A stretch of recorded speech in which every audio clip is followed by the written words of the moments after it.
പിശാചിനെ നേരിടാനുള്ള എളുപ്പവഴി പരിശുദ്ധാത്മാവിനാൽ നിറയുക എന്നുള്ളതാണ്. പറഞ്ഞേ ഹല്ലേലൂയാ. അതായത് അനോയിന്റിങ് ബന്ധനങ്ങളെ പൊട്ടിക്കും. അഭിഷേകം. ഇപ്പൊ നിങ്ങൾ മനസ്സിലായില്ലേ, ആ കെട്ടഴിയാൻ അങ്ങോട്ട് പോകണ്ട, ഈ കെട്ടഴിയാൻ ഇങ്ങോട്ട് പോകണ്ട, ഈ കെട്ടഴിയാൻ ഇങ്ങോട്ട് പോകണ്ട, ആ അഡിക്ഷൻ മാറാൻ ഇങ്ങോട്ട് പോകണ്ട. ആത്മാവിന്റെ സാന്നിധ്യം വെളിപ്പെട്ടാൽ സകല ബന്ധനങ്ങളും അഴിയും. അത് ന്യായാധിപന്മാർ 15:14, ജഡ്ജസ് 15:14, ജഡ്ജസ് 15:14. പെട്ടെന്ന് വായിക്ക്. ന്യായാധിപന്മാർ 15:14. അവൻ ലേഹ്യമോ?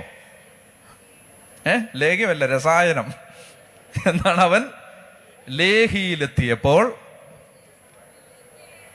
നിങ്ങൾ ഉറക്കെ വായിക്ക്. അവൻ ലേഹിയിലെത്തിയപ്പോൾ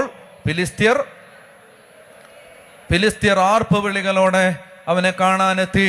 അവൻ ലേഹിയിലെത്തിയപ്പോൾ ഫിലിസ്ത്യർ ആർപ്പ് വിളികളോടെ അവനെ കാണാനെത്തി.